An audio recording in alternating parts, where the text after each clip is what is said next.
get started with the mayor's candidates portion of our forum. Please return to your seats.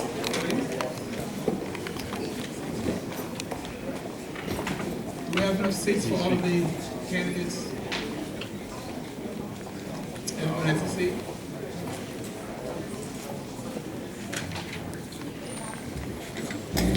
Okay, let's come back together as a group. I want to again thank the candidates who appeared earlier and all the great questions that was asked. We're going to move on to the second portion of our program, the candidates for the mayor of Baltimore City. Let's give the candidates a round of applause.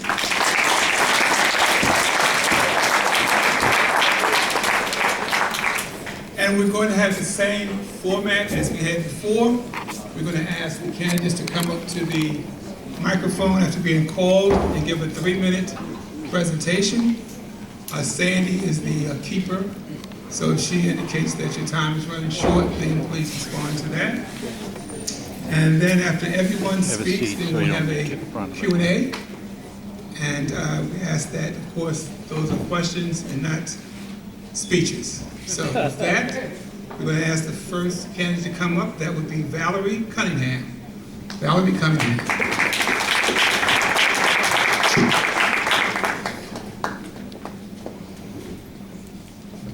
Good evening, everyone. Good evening. I'm Valerie Cunningham. I'm a candidate for mayor.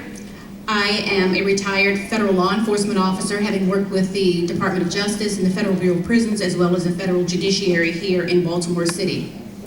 I have adopted Baltimore City as my home. I'm a native of Birmingham, Alabama. I came here in 1995 as the Assistant Regional Designations Inmate Administrator.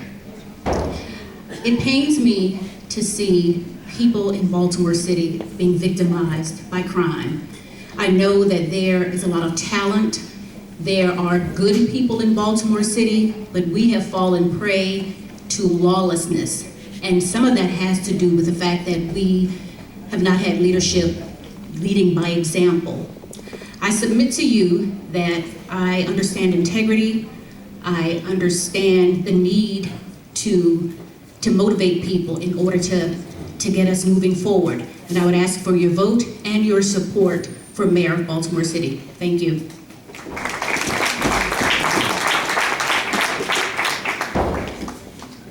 Thank you, Ms. Cunningham. Next up would be Sean Gress. Gress? Sorry if I... That's right, Gresh. Gress, okay. It's easy. Just Got that. I've been accused of talking too much, so I'm going to put the timer on myself. My name is Sean Gresh. I first moved here, in 1950 I came here on a regular basis because my brother was here. And then in 1960 I lived here for a while. And then in 1964 I taught it part-time as my practice teaching at Harvard Hall. My background is this. I am a speechwriter, and in addition to that, I did investigative reporting for Gail Sheehy in New York, and I've done a lot of other things, but I was a speechwriter for about 25 years in the IT industry, and my boss's boss was Sam Palmisano, who's from here. His cousin is Nancy Pelosi, and Sam ran IBM. So my expertise is as a speechwriter to deal with very complex subjects, and I worked in the public sector in cities around the world. And I know that TJ would agree with me that speechwriters are underrepresented, or they're misunderstood. But to be a speechwriter, you have to be the right-hand person of the person you're representing, and you really got to know how organizations work, and that's one of my expertise. So as an outsider, I moved here 2 years ago to help take care of my grandson. My daughter is a single parent, and my grandson. So I moved here. I retired here. And I'm looking at Baltimore City as an outsider who's been elected twice, by the way, in Massachusetts. So I have a lot of interesting observations, and I'd like to share them with you. Number one, Baltimore is two cities. It's a very affluent, very beautiful section of downtown. And then there's what I refer to as Baltimore's forgotten majority. There are 200,000 or 300,000 people who are not served well. They've given up on the political system. And I've spent part of my campaign over the last couple of months, even though I'm not announced until just recently, meeting hundreds of people across Baltimore, particularly in that part of town, the areas where they're hard hit, where they're really not very well served. And then I want to jump ahead. I'm very interested and very much into transforming the running of the government of Baltimore City. I'm interested in crime, and I have some very definite ideas, but I want to make a couple of observations. I want politicians and others to stop talking about numbers. They hide behind those numbers. Human beings are being killed in the toughest sections of the city, and we refer to them as numbers. And for any candidate to say that he's thinking about if he didn't get 200 down to 200, et cetera, he would not run for re-election. Well, that's absurd. The object should be zero, okay? And we have to have a Marshall Plan to deal with that. It's a highly complex subject. All right. So anyway, I'm Sean Gresh, and thank you for listening. Thank you, Mr. Gress. Next up will be Mary Miller. Mary Miller. Right, hold it. Can I take this down? Absolutely. Thank you. It's great to see so many people here tonight. It means that you care about Baltimore, as I do. I'm Mary Miller. I've lived in Baltimore for 34 years. My husband and I moved here and raised our children here. I attended church upstairs here for many years. And I've always been involved in the community. I remember opening the Village Learning Place in this community now 15 years ago, which was really fantastic.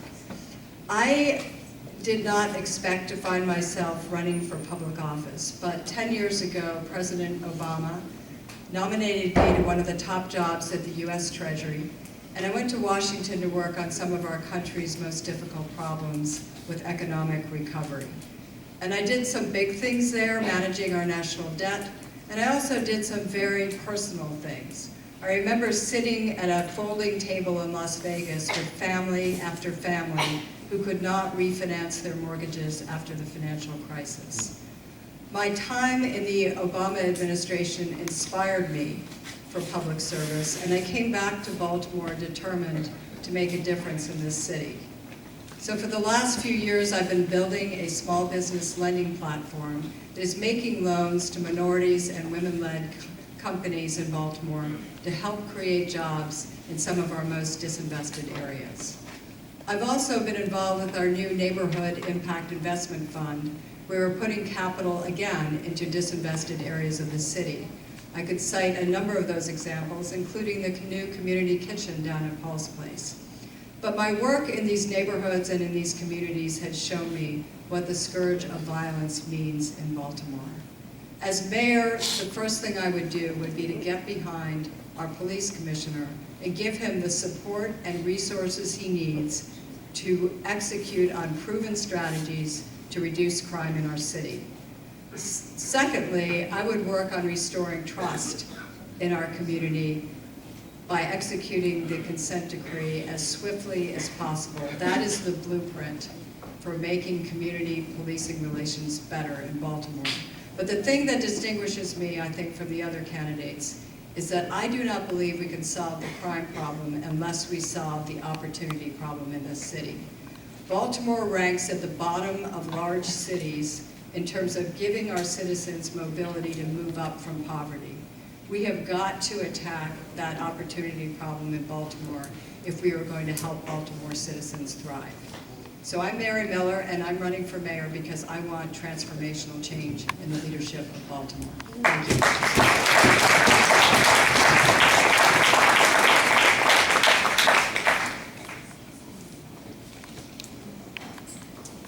Next up will be Yolanda Pulley. Yolanda Pulley.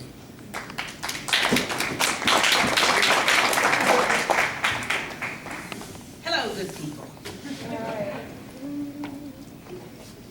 I am Yolanda Pulley, and I'm running to be your next public servant of our beautiful city of Baltimore. If you're looking for someone who acts like a politician, dressed like a politician, or who is a politician, I'm not your candidate. If you want someone who's all about the people, then I'm the person for you. I'm not a politician, I'm a people's tician. My job is to protect the people versus politicians' jobs is to protect corporations, businesses, and special interest groups. That's not me. My thing is that I'm the candidate that turned down all the money. I don't want it. I don't want endorsements. I don't want anything. Because I know what with those endorsements, what comes along with it. I only want to owe the people who puts me in the seat. So if you want the power back, to give the power back to the people, then you vote Yolanda Pulley. If you want to keep voting for system after system after system, you vote a politician. Thank you. Thank you.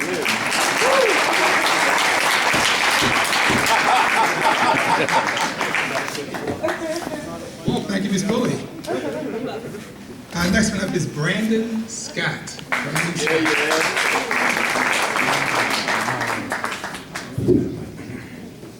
Thank you and good evening, everyone. I am Brandon Scott. I am currently your City Council President. I'm asking for your vote to be your next mayor. I want to first thank each and every one of you for being out here tonight and for allowing me to talk to you about my favorite thing to talk about, Baltimore, the only place that I've ever called home in my life. I'm 35 years old. I grew up in Baltimore here in Park Heights in what I like to call the forgotten Baltimore. I grew up in a neighborhood that was forgotten unless Preakness was in town. By the people that represented me, I wasn't even on the map. And that is what put the fire in my belly to serve the citizens of Baltimore at a very young age. Because I know what it is to live in a neighborhood like that. I know what it is to see people be shot. I know what it feels like to have a friend lose their life. I know what it feels like to live in a neighborhood that is overburdened with violence and drug addiction, going to school with no heat and no air. That is my life. But this election in Baltimore is not just about who the next mayor is going to be, but what kind of mayor they will be and what they will stand for. Will they be tied to the hip to the status quo in our structure of city government that's outdated and broken, and we all know it, a structure that has not changed as long as I've been breathing on this earth? Or will they be willing and the leader of a new generation, transformational and generational change that will bring that leadership needed to change Baltimore from within? That's what I'm about. We understand, you heard a lot about it already tonight. We have a structure of city government that is broken. No, we don't need a board of estimates that the mayor totally controls. We're dealing with that right now. It should just be the citywide elected officials because you did not elect the Department of Public Works Director or the city solicitor. They should not be determining how your taxpayer dollars are spent, first and foremost. Second, city government is essentially a $3 billion business. We have to professionalize it. I'm going to make Baltimore join all of the surrounding counties around us, Washington, D.C., the city of Philadelphia, and most major cities in having a professional city administrator run the day-to-day operation. Someone that has to meet certain qualifications, not just someone who's friends with the mayor that the mayor wants to make the chief of staff or the deputy mayor. That's what we're going to do. We're going to build a better structure of city government. And then we're going to do the tough work. We're going to tackle and defeat this disease in Baltimore known as gun violence by doing something we've never done before, focusing on the immediate and the long term. We have to understand that yes, we have to focus on the violent repeat offenders, remove them from neighborhoods, focus on the flow of guns into Baltimore City from wherever they're coming from, West Virginia, Virginia, Pennsylvania, Georgia, and focus on those people as well. Build a better police department that is constitutionally operating, making sure they have the technology that they need to go out and focus on the very people that are terrorizing our neighborhoods, and simultaneously build the neighborhoods for cheaper to live in. Investing in neighborhoods like mine that I grew up in through equity, making sure that people in Park Heights and Sandtown and West Baltimore and East Baltimore have opportunity. Thank you.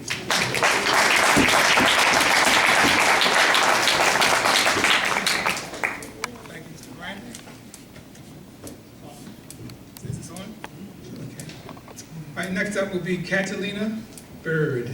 Catalina first? Yes, TJ Smith. TJ Smith. All right, good evening, everyone. I'm TJ Smith, and I'm running for mayor of Baltimore. I'm a Baltimore native. I've worked in Anne Arundel County, Baltimore County, and Baltimore City. I know what everybody in here is thinking, or what I think they're thinking. We just want our government to work. We want to elect people, and we want to let them go and work. We don't want to worry about if they're doing the right thing, And we've had to worry about that the last several years. We're fed up and we're tired. Baltimore right now is a trauma patient. It's a trauma patient that's being taken to the ER and is bleeding out. As it's bleeding out, we're losing more and more young people day after day. While I was riding here, it was a shooting just up the road in Homewood. Just up the road while we're here. It's all too commonplace. And we've been doing the same thing over and over and over again. It's like these seats have names written on them or already sketched in stone, and it has to be this person. This person's up next. We have to rebuke the status quo and say we're tired of it and we're not going to take it anymore because it's been the same way for too long. I'm not a politician. I've been a public servant. I was a police commander for a number of years in Anne Arundel County before coming to Baltimore City as the chief communications officer before leaving to go to Baltimore County and work for Baltimore County government. I've seen a lot in my lifetime. I lost my baby brother in 2017 to the violence on the streets. I've seen it as a victim, I've seen it as a government servant, I've seen it as a citizen, and I'm tired of it. When I look at my crime plan, there are several different things that we have to focus on. The re-entry of people who are coming back into society is one of the ways I'm gonna be a very selfish mayor and ask the governor for support for people returning to Baltimore zip codes who need the support. Because we know that if they leave prison with a job, they're 93% less likely to reoffend. This is a pool of people who are pushing the violence that we continue to see. I've been the first candidate to talk over and over constantly about the trauma. And I talked about my trauma go teams and us addressing trauma. We're gonna have a shooting in the community tonight. We're just gonna leave that community and they're gonna be left to pick up the pieces. The discarded gloves, the gauze bandages, and the police crime scene tape. And the kids are gonna walk past that tomorrow morning, much like they did the shootout the other day in West Baltimore. We have to end that, and we have a responsibility to go out and talk to those communities and make sure they're okay and make sure they get the treatment that's necessary. But we have to focus on those communities that have been disproportionately affected by this violence. East, West, and Southwest Baltimore represent one of every 2 murders that occur in this city. One of every 2 murders. We're going to focus on the people and places specifically and hold bad guys accountable, period. I'm TJ Smith, and I would appreciate your support. Thank you.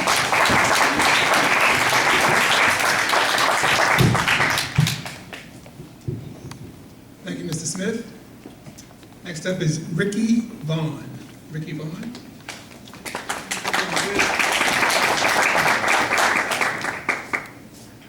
Good evening, Baltimore. Good evening, Baltimore. Good evening. So my name is Ricky Vaughn.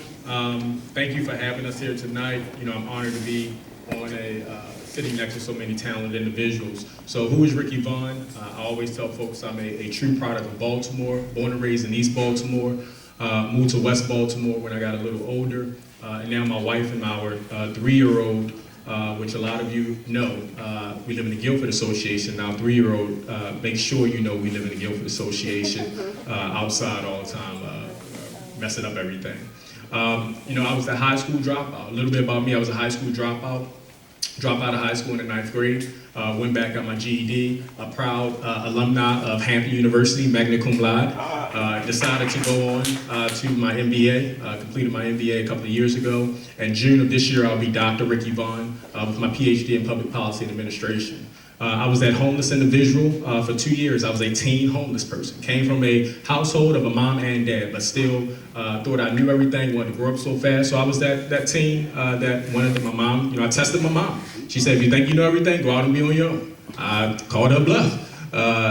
Truth be told, she won. I was homeless for 2 years, living in Reisterstown Square, abandoned apartments, and going across the street washing up with a water hose every day.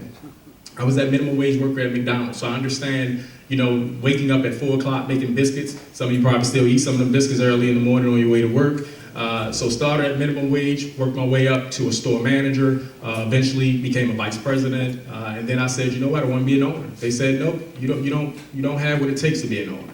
After spending 17 years with them, so I decided to branch out and purchase my first restaurant, which was a Checkers, and now today we own 120 restaurants. So all here, a product of Baltimore City. And what prompted me to get into politics, I've always been passionate about politics. I started years ago working for, back then it was Councilman Carl Stokes in his office, and working in the community and volunteering at our recreation center. And now I'm looking at a city that, you know, I'm trying to behave myself, because for those that know me, we're in church and I usually say some things. But we keep hearing the same thing every campaign season. This is what I'm gonna do. I promise you I'm gonna do this. This is what if you elect me, I promise you we're gonna make sure your taxes and so on and all that. So I'm just gonna be me tonight. So this is what I'm gonna say. I'm not campaigning off of what I'm going to do or what I'm saying I will do. I'm campaigning off what we have done. When you talk about providing jobs for individuals, we provided jobs for people. Talk about the squeegee kids. 3 years ago, we were out there when no one was talking about squeegee kids because a camera wasn't rolling. We were out there saying, hey, you don't need to be out here. Get off the street. Are you in school? Let's help you get in school. Let's give you a job. Some of their parents didn't have jobs, and we gave their parents jobs. So I'm campaigning off of what we have been doing, what we will do, and regardless of April 28th, we're going to continue to still do it. We can't continue to recycle the same elected officials and think we're going to have different in Baltimore City. It's time for you to elect a mayor that's going to stand up, be bold enough. The last thing I'll say, because a lot of people twist my words, so I'll say it right now. Once you're mayor, I'm getting rid of the police commissioner, the director of housing, the director of public recreation and parks, and the director of DPW. All of them got to go. We're going to start Baltimore from scratch one. Thank you very much.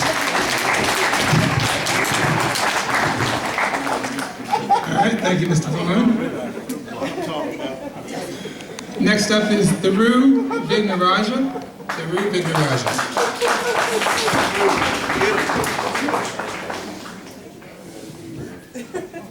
Good evening, everyone.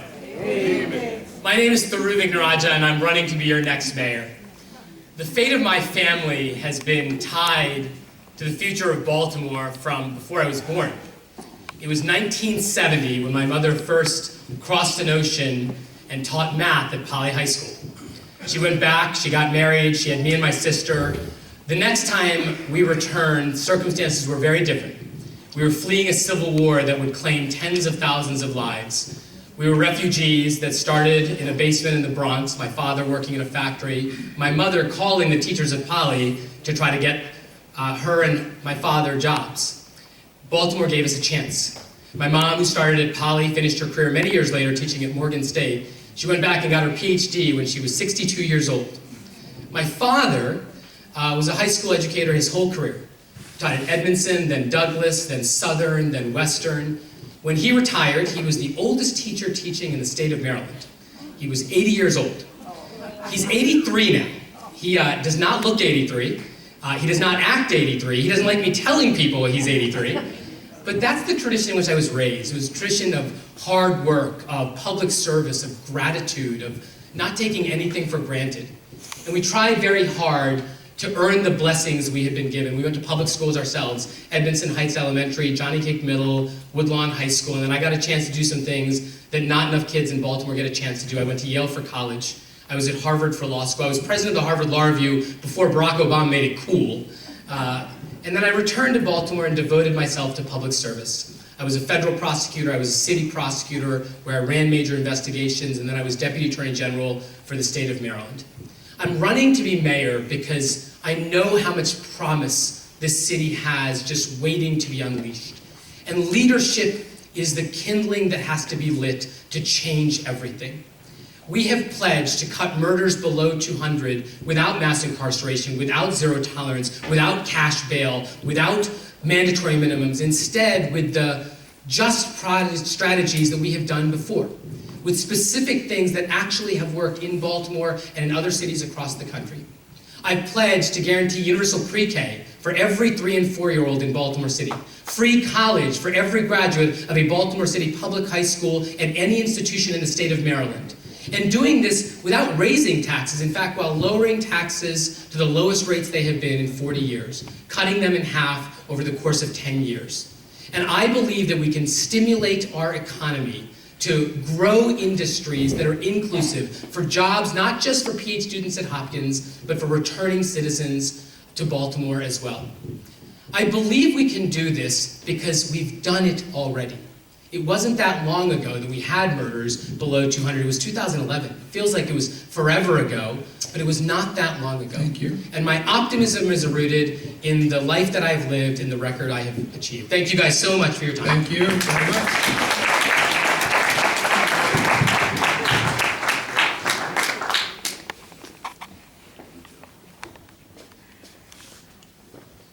Okay, next up will be Sheila Dixon. Sheila Dixon.